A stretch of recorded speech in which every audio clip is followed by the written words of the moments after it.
Sebelum kita mulakan video, saya nak ingatkan anda semua untuk subscribe ke channel ini sebab bila saya sampai ke 1000 subscribers, saya akan buat giveaway Bobo Boy Limited Edition Planner. Okay, jika anda berminat nak memenangi secara percuma, subscribe dan mungkin anda akan berpeluang untuk memenangi limited edition planner ni. Hanya 980 unit. Okay, 980 unit saja yang diterbitkan oleh Monstar. Jadi, jika anda nak, subscribe.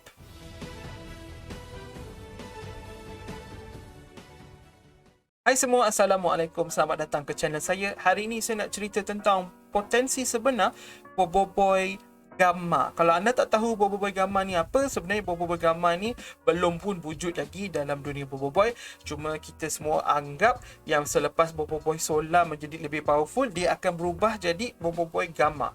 Dari cahaya jadi solar, solar jadi Gamma. Ni basically kuasa tahap ketiga untuk Bobo Boy Solar. Seperti biasa dalam video ni, saya tak nak bincangkan tentang serangan-serangan Bobo Boy Solar ataupun Bobo Boy Gamma. Saya lebih nak ceritakan apakah itu gamma ataupun sinar gamma. Seperti biasa, ini cumalah teori. Okey, ni apa yang kita bincangkan ni cumalah potensi mereka. Tak semestinya Bobo Boy akan sampai ke tahap ni. Potensi sahaja, dan saya tak rasa Monstar akan gunakan potensi sebenar semua kuasa-kuasa tahap ketiga Bobo Boy sebab saya pasti semuanya agak berbahaya dan tak sesuai dengan rancangan kanak-kanak. Okey, jadi dengan itu jom kita bincangkan, jom kita ceritakan tentang apakah itu sinar gamma dan kekuatan sinar gamma dan mungkin potensi sebenar Bobo Boy Gamma. Okey, kita mulakan dengan Wikipedia ni sebab dalam bahasa Melayu senang sikit saya nak baca, tapi saya tak pasti jika anda semua akan faham macam mana. Saya sendiri pun sekarang ni dah baca 4-5 kali pun tak faham. Tapi apa pun dia tulis kat sini, sinar gamma merupakan bentuk sinaran elektromagnet atau pancaran cahaya bagi frekuensi khas dihasilkan oleh interaksi zarah subatom. Aduh. Seperti pelupusan elektron-positron dan penguraian radioaktif. Kebanyakannya dihasilkan oleh reaksi nuklear yang berlaku dalam medium antara bintang angkasa.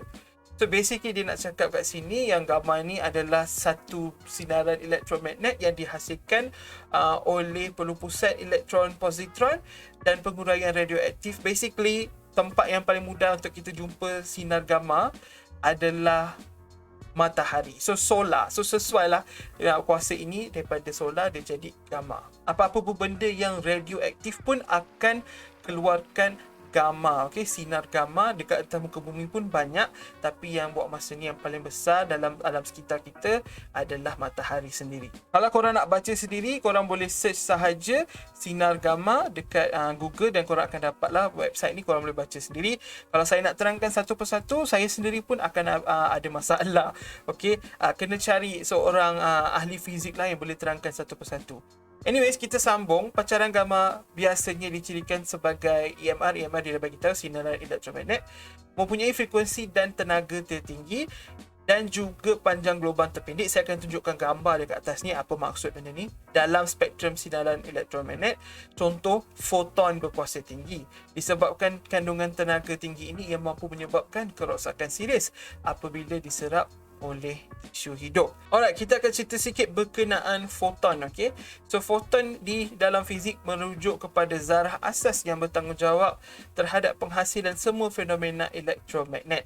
Zarah ini merupakan unit asas cahaya dan semua bentuk sinaran elektromagnet termasuklah sinar gamma, sinar X atau X-ray, sinar ultraunggu ataupun ultraviolet, sinar tampak ataupun visible light, sinar inframerah atau infrared, sinar microgelombang ataupun microwave, dan gelombang radio ataupun radio wave. Banyak lagi saya boleh baca tentang foton ni. Saya pasti ramai pun tak faham. Saya last belajar benda ni masa saya dekat Matrix dulu tahun 2012. Jadi saya tak ingat apa-apa. Tapi apa yang penting dari apa kita baca ini, ini merupakan zarah unit asas cahaya. Cahaya itu basically adalah foton. Okey, lepas kita baca benda tu, kita dapat tahu yang sinar gamma ni sebenarnya adalah foton berkuasa tinggi. Sinar gamma ni mempunyai kuasa penetrasi yang tinggi. Dia boleh menembusi basically semua benda kecuali plumbum dan juga benda yang betul-betul tebal lah. Contoh kalau konkrit yang tebal dia 5-6 kaki, mungkin dia tak boleh tembusi lah, tapi basically dia boleh tembusi apa-apa sahaja. Dan salah satu benda yang sinar gamma ni boleh tembusi adalah badan manusia, dan bila dia tembusi dalam badan manusia, ia sangat-sangat berbahaya untuk kita sebab benda ni boleh bunuh sel-sel kita. Dan kadang-kadang bila terkena sikit, sel-sel kita yang mati tu akan cuba bina balik sel yang ada. Kemudian daripada itu boleh menghasilkan sel-sel kanser dan akhirnya menyebabkan kita ada kanser. So, sinar gamma ni salah satu penyebab kanser jugalah. Tapi pada masa yang sama, sinar gamma juga digunakan untuk mengubati kanser dengan menggunakan teknik dipanggil gamma knife. Okay, saya jumpa website ni, dia agak interesting walaupun dia dalam bahasa Inggeris. Saya baca website ni, tapi satu benda yang buatkan saya rasa saya nak cerita tentang gamma, sinar gamma di sini. Okay, ayat yang kat sini yang paling penting. Gamma rays are the most energetic form of light and are produced by the hottest region of the universe. Okay, so dia adalah highest energetic form of light. Dan saya rasa dari situlah Monster ambil gamma ni sebagai kuasa tahap ketiga untuk berbuai cahaya. So dia adalah highest, most energetic form of light. Okay, cahaya yang paling tinggi tenaga dia adalah sinar gamma ni sendiri.